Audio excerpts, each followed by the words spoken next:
सन्नो देवी रभिष्टये आपो भवन्तु पीतये संयोरभिः सर्वन्तु नः। ओम शांति शांति शांति।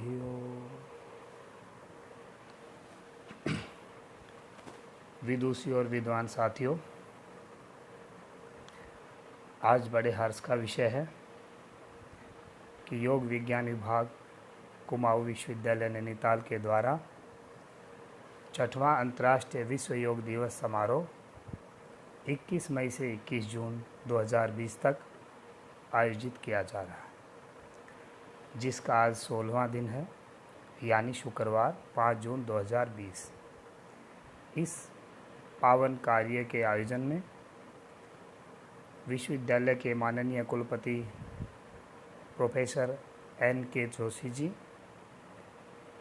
योग विभागाध्यक्ष एवं कार्यक्रम के आयोजक डॉक्टर नवीन भट्ट जी, रजनीश जोशी जी एवं उनकी पूरी टीम को मैं doctor Ramesh Kumar, assistant professor, Shri Lal Bahadur Shastri Rashtriya Sanskrit विश्वविद्यालय नई दिल्ली, बहुत बहुत हार्दिक धन्यवाद करता हूँ, बधाई देता हूँ और सभी श्रोताओं का धन्यवाद करता हूँ।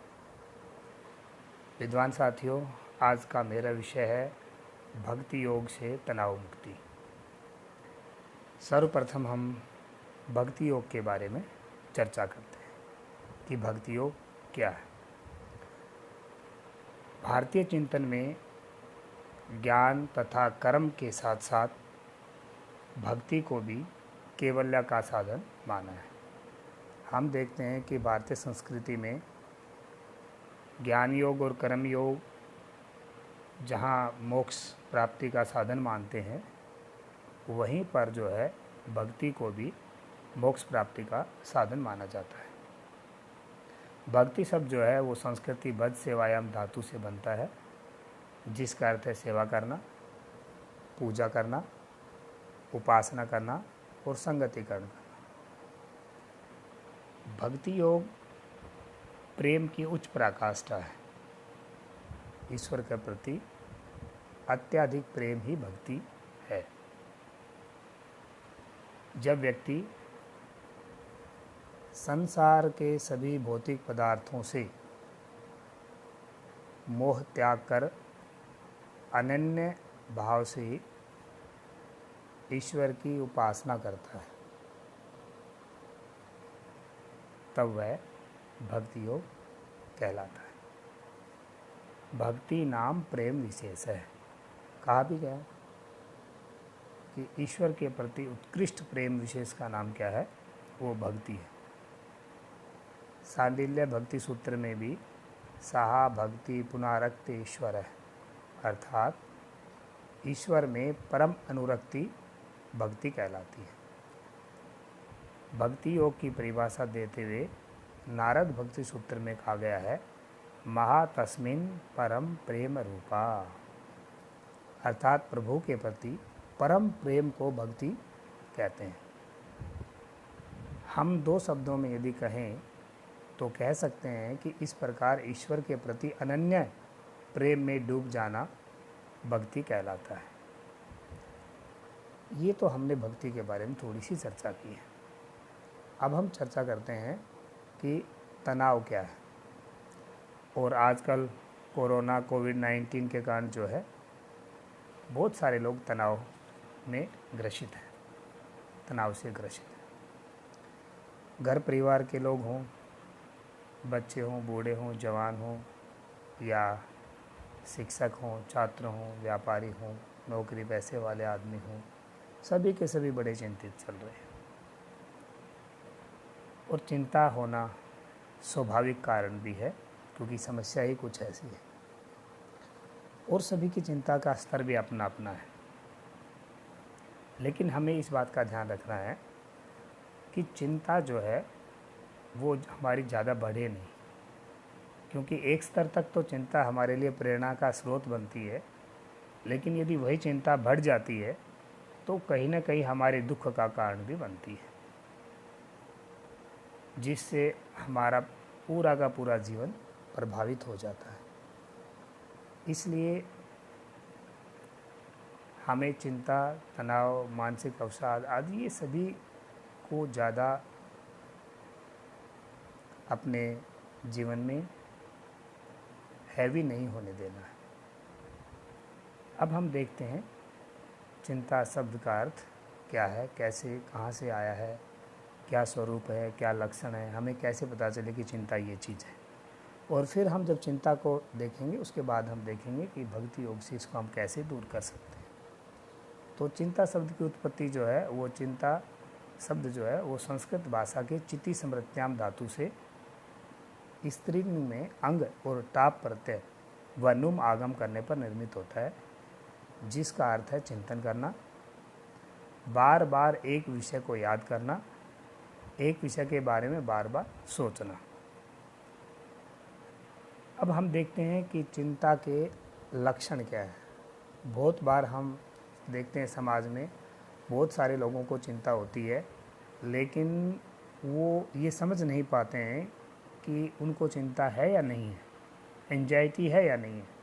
एंजाइटी होती है, लेकिन वो एंजाइटी के लक्षणस को, एंजाइटी के सिम्टम्स को जानते ही नहीं है, इसलिए वो मानते नहीं हैं कि मुझे एंजाइटी हो गई।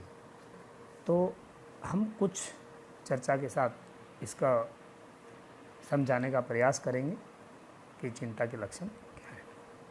तो कहते हैं कि भाई चिंता का जो लक्षण है वो भ्रांतिपूर्ण चिंतन है, कि हमारा मन जो है वो भ्रांतिपूर्ण हो जाएगा, सही सोच विचार नहीं कर पाएगा।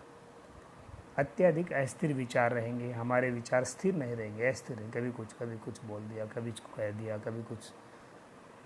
इसी प्रकार से निद्रा जो है वो हमारे एक स्थिर निद्रा नहीं रहेगी, शांत निद्रा नहीं रहेगी, साइलेंट स्लीप नहीं रहेगा, बार बार नींद टूटेगी, बार बार जग जाएंगे, स्वप्न आएंगे।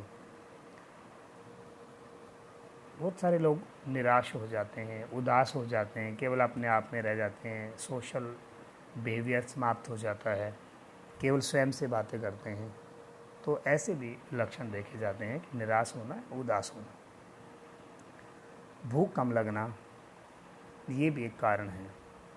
चेहरे पर झुर्रियाँ या तनाव आ जाना, सिर दर्द, पेट दर्द, चक्कर आना, पेट खराब होना और हीनता की भावना आना, आत्मविश्वास की कमी होना, ये सबसे बड़ी बात है, ये सबसे बड़ा लक्षण है कि व्यक्ति जो है बड़ा हीन भाव हो जाता है, उसकी हीनता उसके अंदर आ जाती है, मैं कुछ नहीं कर पाऊँगा, मैं कुछ नहीं कर सकता हूँ, ऐसे वो नेगेटिव विचार उसके अंदर, ऐसी नकारात्मक स्थिति उसकी पैदा हो जाती है। शरीर में ज़्यादातर यदि सिचुएशन नहीं है अच्छी तो पसीना भी आ सकता है और हाई बीपी भी बढ़ सकता है, हृदय की धड़कन भी बढ़ सकती है, बार बार मलमूत्र आदि का त्याग करने का इच्छा करना आदि भी हो सकता है।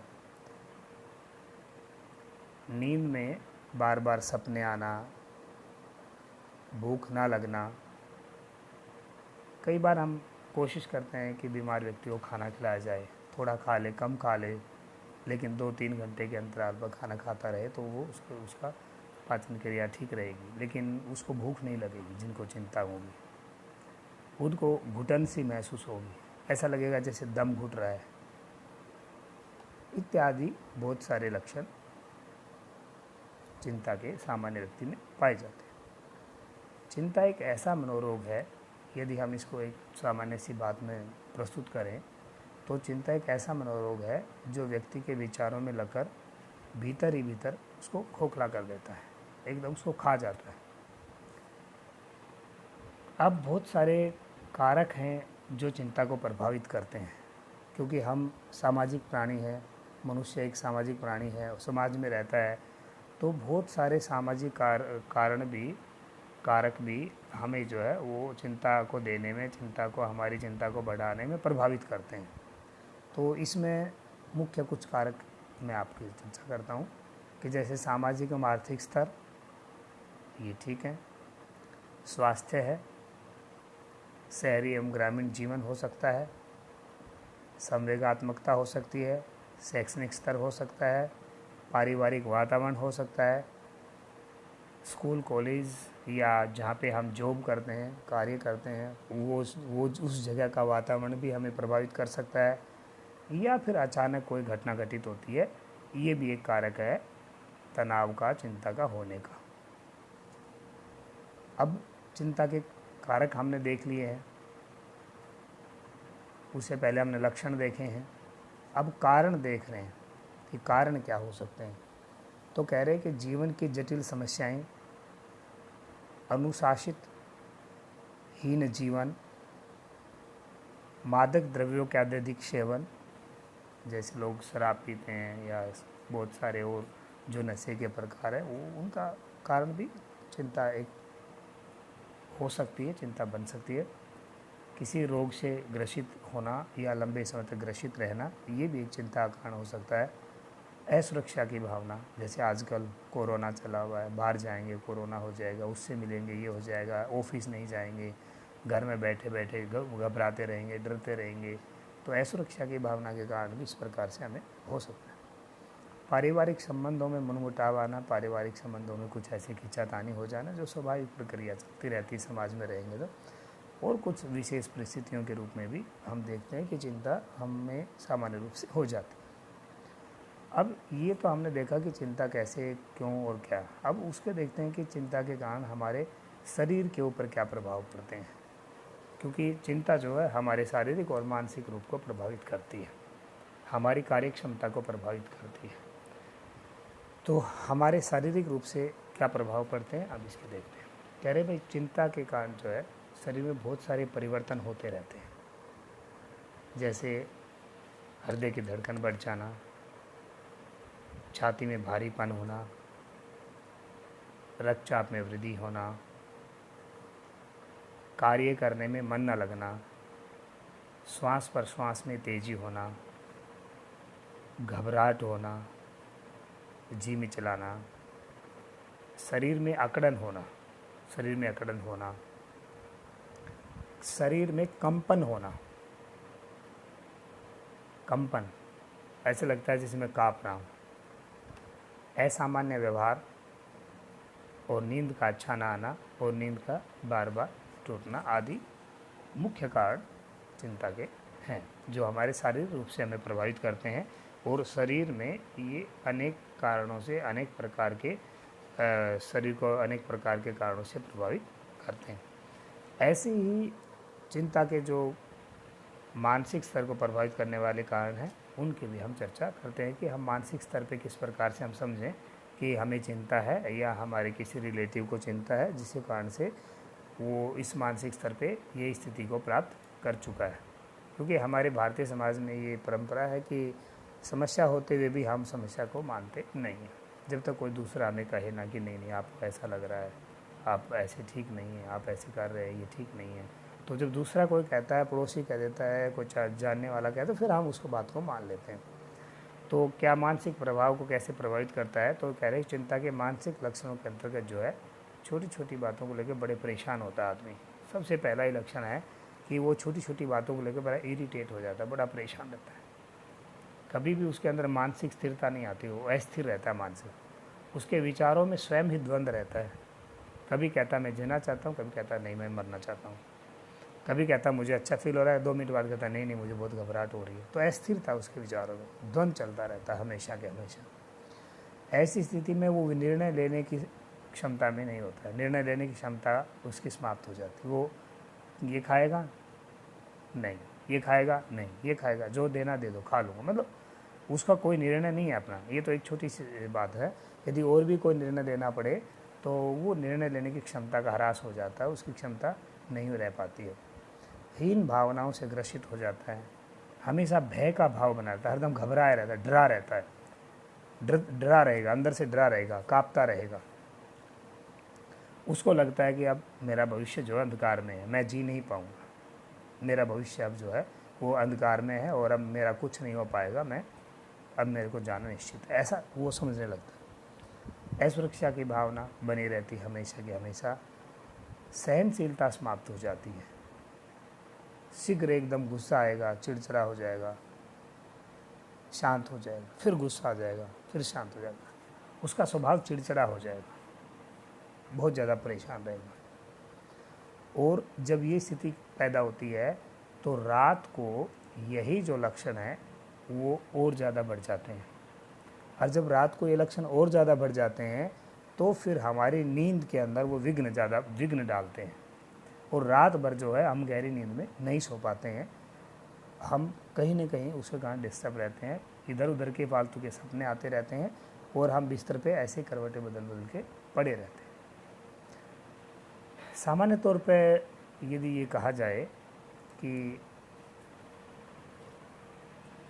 तनाव और चिंता एक स्तर तक हमारे लिए अच्छी है, लेकिन जब ये बढ़ जाती है तो यही तनाव, यही चिंता हमारे लिए अभिशाप बन जाती है।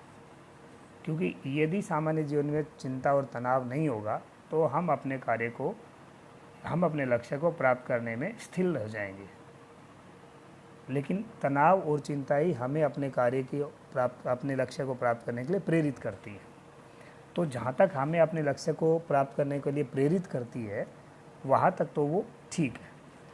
जब वो हमारे अंदर घर कर जाती है और उस स्तर को पार कर जाती है तब फिर वो चिंता जो है वो चिता बन जाती है, अर्थात वो आदमी को अंदर ही अंदर खोखला कर देती है और उसमें कुछ नहीं बचता है।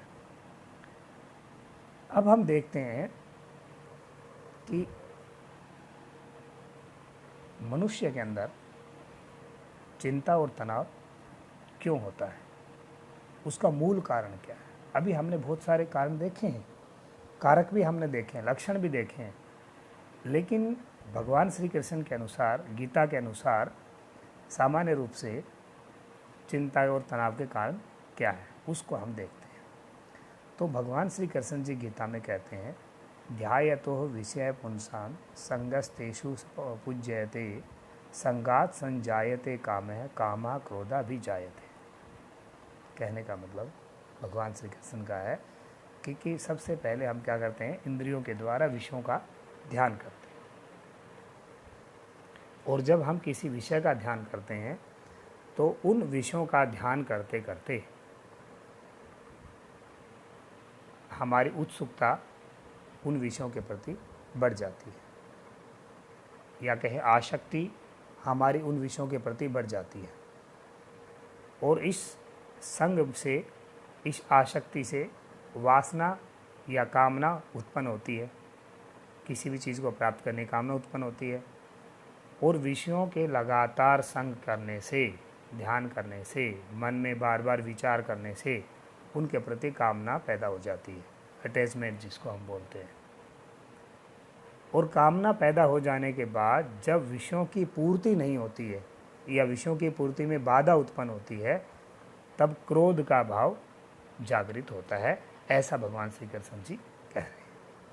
और कह रहे हैं जी क्रोध का भाव उत्पन्न होता तो क्या होता है, क्रोधात भवति सम्मोह, सम्मोहात स्मृति विभ्रंसम बुद्धिनाशो, बुद्धिनाशात प्रणश्यंती। तो कह रहे भाई क्रोध से क्या है, क्रोध से सम्मोह अर्थात अत्यंत मूढ़ भाव पैदा हो जाता है।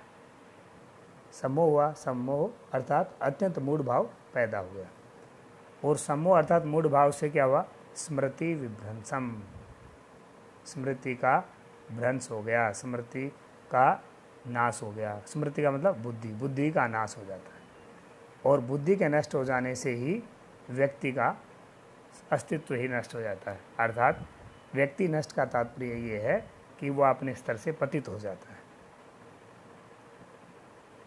क्योंकि बुद्धि का नाश, जब वो सोच विचार ही नहीं कर पाएगा, अच्छे बुरे का ज्ञान ही नहीं कर पाएगा, वो समझ नहीं पाएगा कि क्या करनी है, क्या अकरणीय है, सत्य क्या है, सत्य क्या है, तो उस व्यक्ति का क्या है, पतन हो जाएगा, पतित हो जाएगा वो। तो उसको कहते हैं बुद्धि नाशा प्रणिशति, बुद्धि के नाश होने से व्यक्ति ही नष्ट हो जाता है, नाश हो जाता है। तो नाश होने का मतलब है कि वो अपने स्तर से पतित हो जाता है। अब भगवान श्री कृष्ण जी कहते हैं कि इसके और भी बहुत सारे कारण हैं, जो आज हमें तनाव, हमें स्ट्रेस जो हो गया है उसके बहुत सारे कारण हैं। तो क्या है, कह रहे युक्त आहार विहारस्य, युक्त चेष्टस्य कर्मसु, युक्त सोपन बोधस्य योगो भवति दुःख।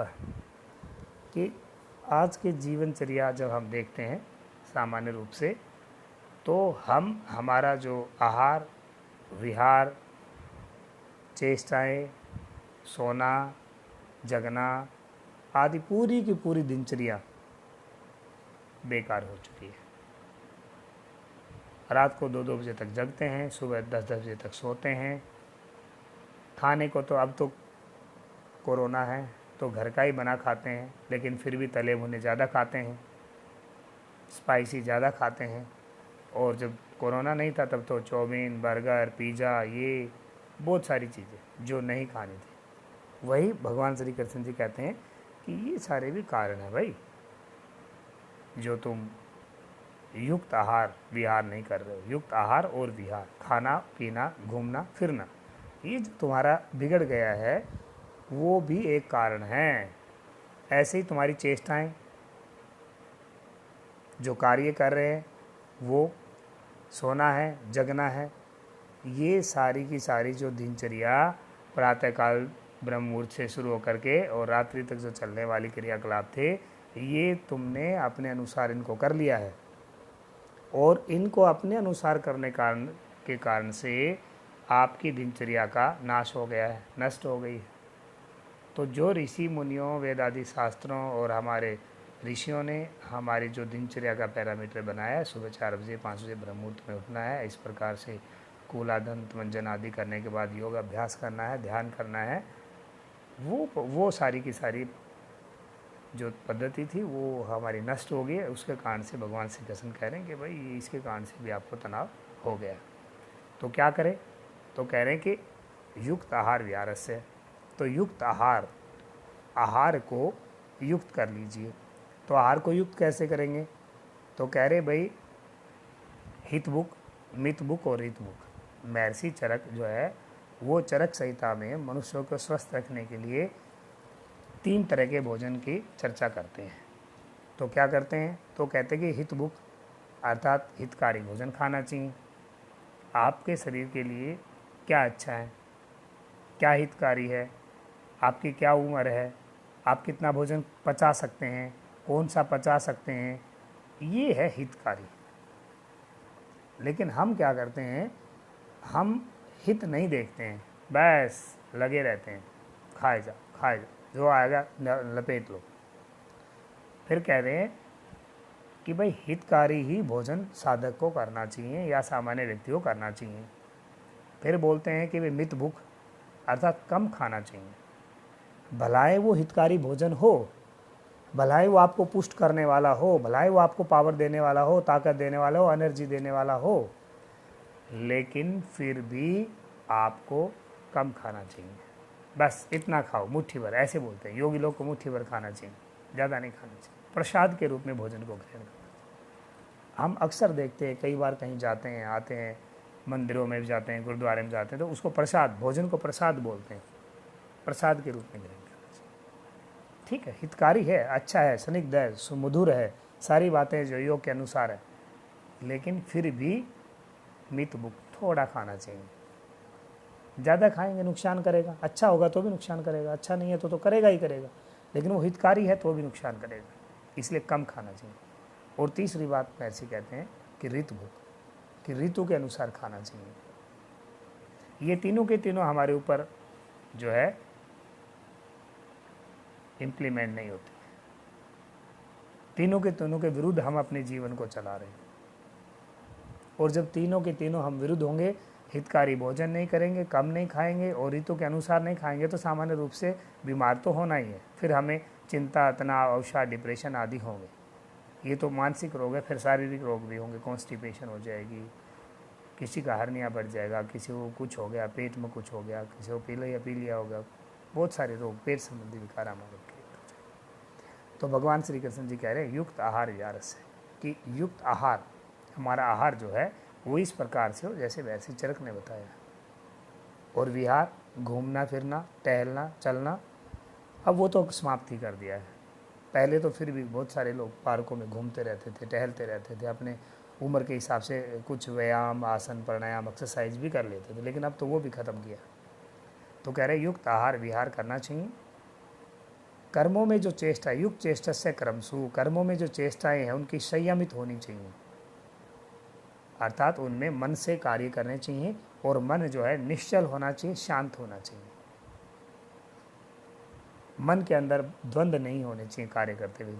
पहले द्वंद्व क्लियर कर लीजिए कि करना है या नहीं करना है। जो चेष्टाएं हम करना चाहते हैं वो चेष्टाएं क्लियर कर लीजिए कि वो चेष्टाएं, वो काम हमें करने हैं या नहीं करने हैं। उसमें द्वंद्व नहीं होना चाहिए, द्वंद्व अशांत नहीं, द्वंद्व का मतलब अशांत नहीं होना चाहिए। यदि हमारा मन अशांत रहेगा, हमारा दिमाग अशांत रहेगा, तो फिर वो कार्य जो है, वो जो चेष्टा है वो अच्छी सफल नहीं हो पाए।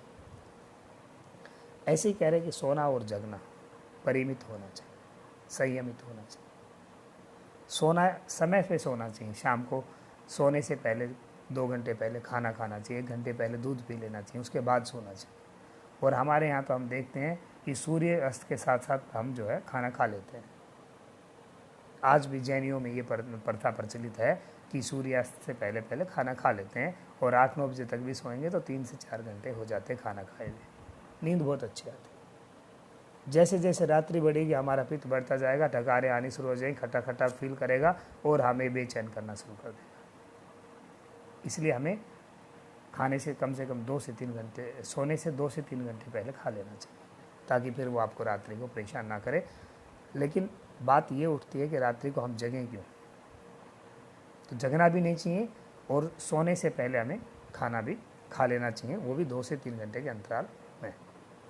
तो कह रहे कि जिस प्रकार से सोना और फिर जगना, ब्रह्म मुहूर्त में हमें जगना चाहिए। यदि ब्रह्म मुहूर्त में नहीं जगेंगे तो भी हमारे को वो समस्या रहेगी। इसलिए ब्रह्म मुहूर्त में जगना चाहिए और खाने से पहले, मतलब सोने से पहले 2 घंटे पहले खाना भी खा लेना चाहिए। तो इस प्रकार जो व्यक्ति अपनी दिनचर्या को मेंटेन करता है, इस प्रकार जो व्यक्ति अपनी दिनचर्या को चलाता है, योगो भवति दुखा, योग उनके दुखों को हर लेता है, नाश कर देता है। ऐसा साधक जो इस प्रकार की बताई हुई विधि के अनुसार कार्य करता है, योग जो है उन साधकों के दुखों को हर लेता है, दुखों को समाप्त कर देता है। और दुखों को समाप्त होने का मतलब है, जो हमने ऊपर जो बात कही थी, बहुत सारी तनाव संबंधी, अवसाद संबंधी, डिप्रेशन संबंधी, वो सारी की सारी दूर हो जाएंगी। समय तो लगेगा, समय लगेगा, लेकिन ये नहीं है कि दूर नहीं हो सकती है। जैसे जैसे हमारी दिनचर्या परिवर्तन होगी, जैसे जैसे हमारा भोजन परिवर्तन होगा, जैसे जैसे हम उठना जगना और चेष्टाएं हमारी अनुकूल होंगी, वैसे वैसे हमारे जो तनाव है, हमारा डिप्रेशन है और शरीर के और भी बहुत सारे जो रोग हैं वो धीरे धीरे समाप्त हो जाए। उसके बाद कहते हैं कि ठीक है, ये तो हमने शारीरिक पक्ष लिया है, उसके बाद थोड़ा सा आध्यात्मिक पक्ष की ओर भी देखते हैं। कह रहे राग द्वेष वियुक्त विषय निद्रावरण है, आत्मवैषये ध्यात्मा प्रसाद अधिगच्छति। कह रहे भाई, जो व्यक्ति राग द्वेष से रहित होकर के, अपनी इंद्रियों को अपने वश में करके और अपने अंतःकरण को विशेष प्रकार से बना करके, शिक्षित करके, कर्म फल की आसक्ति से रहित होकर के संसार में विषयों का विचरण करता है, वह प्रसन्नता को प्राप्त करता है। कहने का तात्पर्य यह है कि जो व्यक्ति राग द्वेष ईर्ष्या आदि से मुक्त हो गया है, जो किसी के प्रति मन में किसी के लिए राग नहीं है, द्वेष नहीं है, ईर्ष्या नहीं है, ऐसा व्यक्ति, और अपनी इंद्रियों को वश में करके ये चाहिए, वो चाहिए, ये नहीं चाहिए, वो नहीं चाहिए, जो बहुत सारे भाव, ये देखना है, ये सुनना है, ये खाना है, ये पीना है, ये पहनना है, ये जो इंद्रियों के जो विषय हैं, ज्ञानेंद्रियों के, तो उन ज्ञानेंद्रियों के विषयों को अपने वश में कर ले, उस ज्ञानेंद्रियों को अपने वश में कर। और कह रहे अपने अंतःकरण को शिक्षित करके, अपने अंतःकरण को सुशिक्षित करके और कर्म फल में आसक्ति छोड़ करके कि मैं ये करूँगा तो मुझे ये मिलेगा, ये करूँगा तो मुझे ये मिलेगा, ये सारी जो चीज़ें, इनकी आसक्ति छोड़ करके संसार के विषयों में जो नहीं विचरता है, अर्थात संसार के विषयों से जो रहित होता है, वह सदैव प्रसन्नता को प्राप्त करता है और वो रोग मुक्त रहता है। इसलिए जो हमने शारीरिक रूप बताया, हमने आध्यात्मिक रूप बताया, यदि हम इस प्रकार से करते हैं तो निश्चय ही जो है वो स्वस्थ रहेगा, उसके तनाव जो है समाप्त हो जाएगा, उसकी समस्याएं समाप्त हो जाएगी। अब भगवान श्री कृष्ण जी गीता में भक्तों के भेद भी बताते हैं कि बहुत सारे भक्त जो हैं मुझे क्यों क्यों ध्यान करते हैं, क्यों क्यों भजते हैं, कि क्यों किस किस के कारण से भजते हैं, वो भी बताते हैं। तो कहते हैं कि चतुर्विधम भजन्ते माँ जना सुकृतानो अर्जुन है आर्तो जिज्ञासु अर्थार्थी ज्ञानी च भारतवर्ष। तो कह रहे भाई 4 प्रकार के लोग जो है वो मुझे भजन करते हैं। तो कौन से 4 प्रकार के हैं? तो कह रहे आर्थ, जिज्ञासु, अर्थार्थी और ज्ञानी, ये 4 प्रकार के लोग हैं जो मेरा भजन करते हैं। तो आर्थ भक्त कौन है? तो कहते हैं आर्थ भक्त वे होते हैं जो बड़े संकट में होते हैं, अब उनको कोई आस नहीं है दुनिया में, इस संसार से, इस संसार के लोगों से किसी प्रकार की आस ना हो, सब तरफ से रास्ते बंद हो गए हों, और तब वो मेरा ध्यान करे कि केवल आप है, हे ईश्वर केवल आप है। और जब वो आराध्य जो है आर्त भाव से पुकारता है तो वो ईश्वर की शरण में चला जाता है, उसको आर्त भक्त कहते हैं। जैसे महाभारत में द्रौपदी चीरहरण के समय द्रौपदी भगवान श्री कृष्ण का ध्यान करने लगी। अब उसकी रक्षा कोई नहीं कर सकता, न राजा और ना ही अपना पति। तो उसने आर्त भाव से भगवान का भजन किया और भगवान ने उसकी मदद की। दूसरा कहते हैं कि जिज्ञासु लोग हैं, जिज्ञासु भक्त होते हैं। जिज्ञासु का अर्थ है जो जानने की इच्छा रखता है। और किसको जानने की इच्छा रखता है? ईश्वर को जानने की इच्छा रखता है, आत्मा को जानने की इच्छा रखता है, परमात्मा को जानने की इच्छा रखता है, तो वे जिज्ञासु भक्त हैं। फिर कह रहे अर्थार्थी। और ये जो अर्थार्थी है ना, इसमें आप और हम सब आ जाते हैं, कहने वाले और सुनने वाले सब आते हैं। क्यों? क्योंकि संसार के समस्त व्यक्ति इसी श्रेणी में आते हैं, क्योंकि हर व्यक्ति ईश्वर से कुछ न कुछ मांगता है। किसी को मकान चाहिए, किसी को ज़मीन चाहिए, किसी को धन चाहिए, किसी की शादी नहीं हुई उसको शादी करानी है, किसी को मान सम्मान चाहिए, और कुछ एग्ज़ाम में सफल होना चाहते हैं अच्छे मार्क्स से, कहते हैं 99% आ जाए, और दिल्ली वाले तो 100% रहते हैं, तब भी एडमिशन नहीं होता अच्छे कॉलेज में, तो 100+ भी चाहते हैं कुछ। तो जो अपने आराध्य से कुछ चाहता है, चाहे वो कोई भी विषय हो, तो चाहने के लिए जब उपासना की जाती है तो उसको अर्थार्थी कहते हैं। किसी भी कार्य को लेकर के जब व्यक्ति ईश्वर की आराधना करता है, भजता है, तो उसको अर्थार्थी भक्त कहलाता है। उसके बाद ज्ञानी भक्त हैं।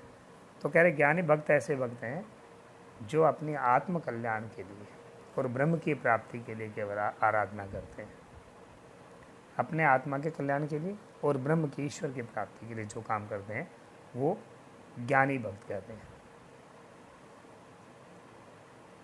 इसी प्रकार से भगवान श्री कृष्ण जी और भी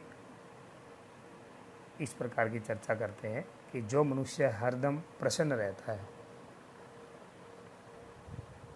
वो जो है दुखों से दूर हो जाता है, और मन की प्रसन्नता, आत्मा की प्रसन्नता, चित्त की प्रसन्नता ही वो दुखों से दूर कर लेता है।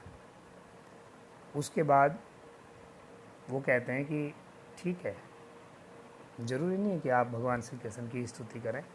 वो कहता है यो यो याम याम तनु भक्त है, जो जो जिस जिस रूप में भगवान को, देवी देवताओं को श्रद्धया इच्छतुम याचिर इच्छति, और श्रद्धा भाव से जिस जिस का अर्चन करता है, पूजन करता है, वंदन करता है, तस्या चला श्रद्धाम तामेव है विदाम्य हम, मैं उसको उस श्रद्धा भावना को उसकी इच्छा के अनुसार ही भेज देता हूँ, दे देता हूँ। तो ज़रूरी नहीं कि आप भगवान श्री कृष्ण की पूजा करें, आप चाहें तो अपने किसी इष्ट देव की पूजा करेंगे तो भी आपको फल मिलेगा। और ये भी ठीक है कि भगवान ये कहता है कि भाई मैं सभी को समान रूप से देखता हूँ, सभी लोग मेरे प्रिय हैं और सभी लोग मेरे अप्रिय हैं, इसलिए मुझे कोई ज़्यादा प्रिय नहीं है और कोई कम प्रिय नहीं है। जो लोग मुझे अपने हृदय में ध्यान करते हैं उनके हृदय में मैं वास करता हूँ, और जो लोग ध्यान नहीं करते हैं उनके हृदय में मैं नहीं करता हूँ। समो अहम सर्वभूतेषु न में द्वेषो अस्ति न प्रिय है, ये भजन्ति तू माँ भक्ता मई ते तू चाप्यहम। कहने का मतलब भगवान श्री कृष्ण कह रहे हैं, मैं सब में समान अर्थात सब भूतों सब प्राणियों में एक समान रहता हूँ। क्योंकि हमने देखा है यजुर्वेद के 40वें अध्याय में ईशोपनिषद में ईसा आवास्यम इदम सर्वम यत् किंचित जगत्याम जगत, कि ईश्वर इस सृष्टि के कण कण में व्यापक है। तो कण मैं भी हूँ, कण आप भी हैं, सभी प्राणी चर अचर के जितने भी जड़ चेतन वस्तुएं जो दिख रही हैं उसमें सब में ईश्वर है, वेद कहता है। यहाँ भगवान श्री कृष्ण भी वही बात कर रहे हैं कि सर्वभूतेषु में मैं सब में समान अवस्था में हूँ, सभी भूतों में। भूतों का मतलब यहाँ प्राणियों से है कि मैं सभी प्राणियों में समान हूँ। न मुझे किसी से द्वेष है और ना ही मुझे कोई प्रिय है। जो शुद्ध अंतःकरण से मुझे स्मरण करता है, मुझे याद करता है, मुझे ध्यान करता है, मेरा भजन करता है, वो मुझ में है और मैं उसमें हूँ, और यही स्वाभाविक नियम है।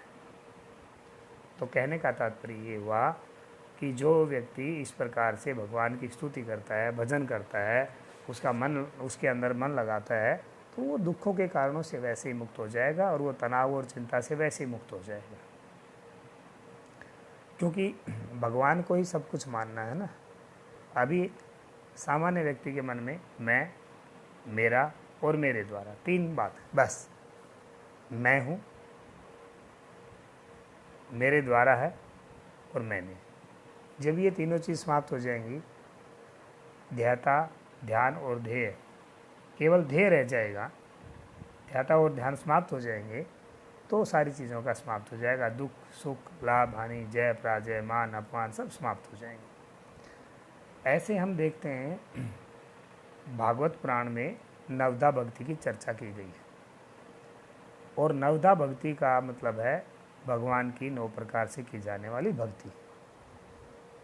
हम बहुत प्रकार से ईश्वर की स्तुति करते हैं, मनन करते हैं, चिंतन करते हैं, भक्ति करते हैं, लेकिन भागवत पुराण कहता है कि 9 प्रकार से हम भगवान की भक्ति कर सकते हैं।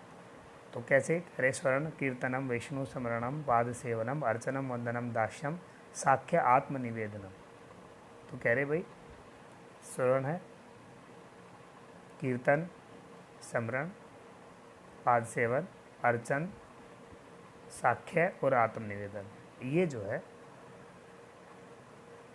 9 प्रकार से ईश्वर की हम भक्ति कर सकते हैं। तो सबसे पहले हम स्वर्ण को देखते हैं कि भाई परमपिता परमेश्वर के जो दिव्य गुण हैं, उनकी जो लीला है, उनके विषय में सुनना जो है वो श्रवण भक्ति कहलाती है।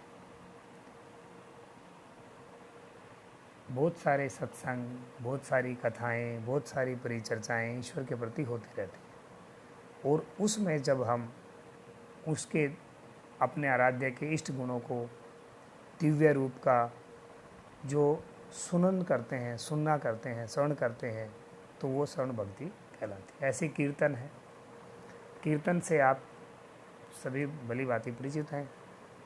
हम कीर्तन में भगवान के दिव्य गुणों के, उनकी लीलाओं के, उनके स्वरूप का जो है कीर्तन करते हैं, भजन के माध्यम से, गाने के माध्यम से, श्लोक के माध्यम से, मंत्रों के माध्यम से हम उनका कीर्तन करते हैं। ऐसी स्मरण है, सर्वत्र भगवान का स्मरण करना, याद रखना, अपने आराध्य की लीला गुणों का निरंतर अनन्य भाव से स्मरण करते रहना।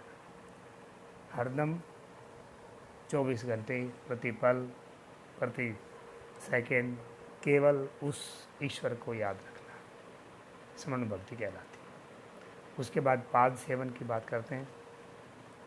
कह रहे भगवान के चरणों में सेवा करना पाद सेवन भक्ति कहलाती है। ईश्वर के चरणों में, ईश्वर के चरणों की सेवा करना, ईश्वर के चरणों में सेवा करना पाद सेवन भक्ति कहलाती है। यह भक्ति एक तो भगवान के चरणों के चिंतन करते हुए, और दूसरी उसकी प्रतिमा में उसकी फ़ोटो के चरणों को देख करके की जाती है। और कुछ जगह पे भगवान की प्रतिमा के चरणों को धो करके श्रद्धा भाव से उनका सेवन करते हैं, चरणामृत लेते हैं, उनका अर्चन करते हैं, पूजन करते हैं, उसको भी पाद सेवन भक्ति कहते हैं। ऐसे अर्चन करना अर्चन भक्ति कहलाती है। पूजन करना, पूजन मानसिक रूप से या स्थूल रूप से अपने आराध्य की होती है, तो मानसिक और स्थूल रूप से पूजन करना जो है अर्चन भक्ति कहलाता है। इसी प्रकार से वंदन भक्ति कह रहे भाव भरे मन से भगवान की वंदना करना, स्तुति करना, जैसे वैदिक ऋचाओं के द्वारा, मंत्रों के द्वारा, श्लोकों के द्वारा भक्ति कर सकते हैं। और भाव वंदन में जो भाव भरे हुए हैं, इसमें हम अक्सर देखते हैं हमारे जो मीरा हुई है, भगवान श्री कृष्ण की भक्ति में भाव भरी भक्ति करती थी। सूरदास जी हुए हैं, भाव भरी भक्ति करते थे, वंदन करते रहते थे।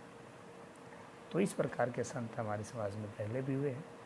उसके बाद हम दास्य भक्ति देखते हैं कि अपने आप को भगवान का दास समझना, अपने आप को भगवान का सेवक समझना दास्य भक्ति कहलाता है। और भगवान का सेवक समझना, जैसे हनुमान जी ने रामायण में भगवान का दास समझ लिया कि अब तो आपके ही लिए मेरा जीवन है, जीना भी आपके चरणों में है, मरना भी आपके चरणों में है। मेरे प्रतिपल जो भी क्रिया है मेरे शरीर की, मेरे मन की, मेरी आत्मा की, वो सब आपके ही शरण से होनी है, आपके ही शरणागति में मैं हूँ। तो इस प्रकार का जो भाव होता है, जैसे हनुमान जी का श्री रामचंद्र जी के लिए था, वो भी दास्य भक्ति कहलाता है। उसके बाद साख्य भक्ति की बात आती है कि साख्य का अर्थ है मित्र, अर्थात इष्ट देव को अपना मित्र मानना।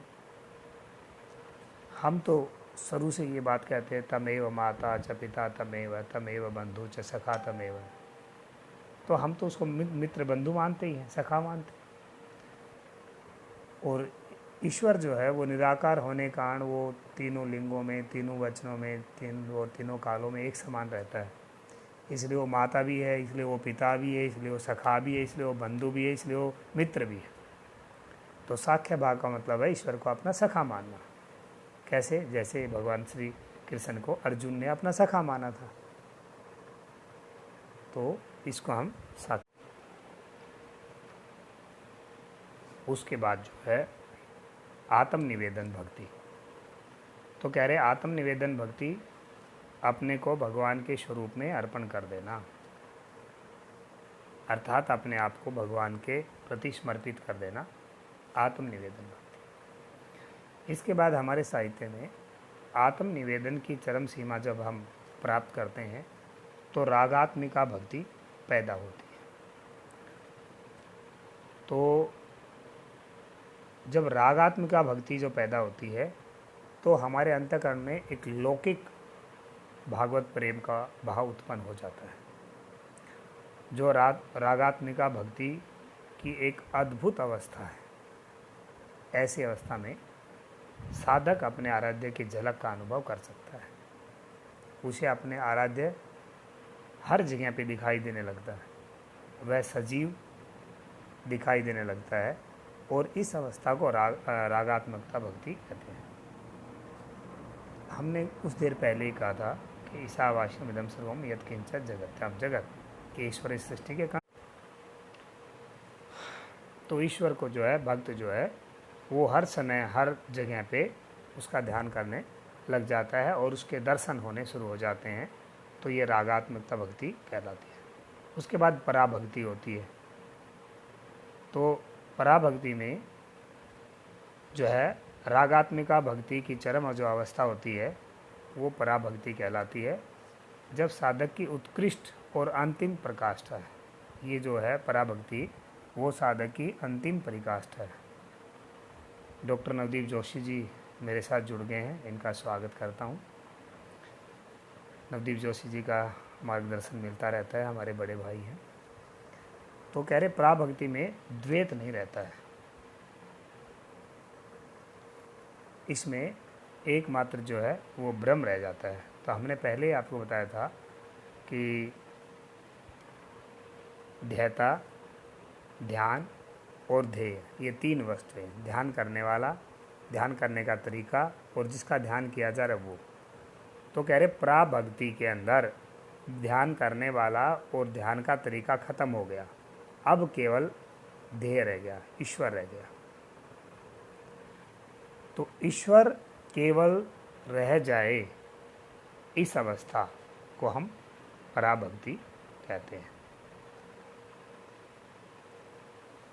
महर्षि पतंजलि जी भी कैसे हैं, पुरुषार्थ सुनानाम गुणानाम प्रतिपर्श केवल्यम, अर्थात जब हमारे सत्व रज तम जो है गुण मूल प्रकृति में चले जाएंगे, मूल स्वभाव में चले जाएंगे, और जब आत्मा केवल उस परमात्मा में स्थिर हो जाएगी, केवल वो अकेली हो जाएगी, तब केवल्य कहते हैं। भगवान श्री कृष्ण भी लोगों को ईश्वर के प्रति जागृत करने के लिए कहते हैं, पिता अहम अश्य जगतो माता धाता पितामह वैदम पवित्र ओंकारम ऋक् शाम यजुर्च। कह रहे मैं इस जगत का पिता हूँ, माता हूँ, धारण करने वाला हूँ, पितामह भी मैं ही हूँ, मैं ही जानने योग्य हूँ, मेरी ही भक्ति करने योग्य है, मैं शब्दों में पवित्र ओंकार हूँ और वेदों में ऋग्वेद, सामवेद, यजुर्वेद हूँ। और अंत में वो एक बात और कहते हैं कि अंत काले च मामेव स्मरण मुक्त्वा कलेरवम यह प्रियाति सह समुद्भवम याति नात्र संशयम। कि भाई अंत काल में जो अंतिम क्षण होता है, मृत्यु का जो समय होता है, उस समय में मेरा जो स्मरण करता है, अर्थात शरीर छोड़ते हुए अंतिम समय में, अंतिम घड़ी में जो भक्त, जो साधक मेरा स्मरण करता है, अर्थात हृदय में मेरे स्वरूप का ध्यान करता है, वह मेरे ही स्वरूप को प्राप्त होता है, इसमें कोई संशय नहीं है। तो मेरे ही स्वरूप को प्राप्त होने का तात्पर्य है वो मोक्ष को प्राप्त होता है। तो इस प्रकार से हमने देखा कि किस प्रकार से हम भक्ति योग के माध्यम से उस परमपिता परमात्मा को प्राप्त कर सकते हैं और किस प्रकार से हम अपने तनाव को मुक्त कर सकते हैं, अर्थात तनाव से मुक्त कर सकते हैं। तो इसलिए हमें अपने तनाव से मुक्त रहने के लिए ईश्वर की भक्ति, ईश्वर की आराधना, ईश्वर की स्तुति करनी चाहिए, जिससे हम तनाव से मुक्त हो सकते हैं। और तेरा तुझको अर्पण काल आगत है मोद इदन न मम है, कि हे ईश्वर, हे परमपिता परमात्मा, ये सब कुछ तेरा है, तेरा है, तेरा है, बस मैं तो एक खिलौना हूँ, मेरे से तो करवाया जा रहा है, मैं करने वाला करता नहीं हूँ, मैं करने वाला नहीं हूँ, मेरे द्वारा तो कराया जा रहा है और आप करवा रहे हैं। बस उसको ही सारे के सारे शुभ कर्मों को अर्पित करके अपने कर्मों को करते रहेंगे, जिससे कर्माशयों का अंत हो जाएगा और अंत में चिंता, तनाव और शारीरिक सभी व्याधियों से मुक्त होकर के उस कैवल्य को प्राप्त करेंगे। यदि अब आप में से किसी का कोई क्वेश्चन है तो आप कर सकते हैं, आपका स्वागत है।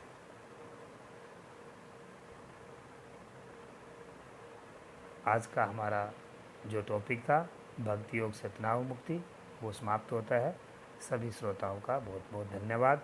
और धन्यवाद सबसे पहले मैं नवीन भट्ट जी का करूँगा और उनके सहयोगी रजनीश जी और उनकी पूरी टीम का, जो मुझे इस प्लेटफॉर्म पे आने का मौका दिया। धन्यवाद।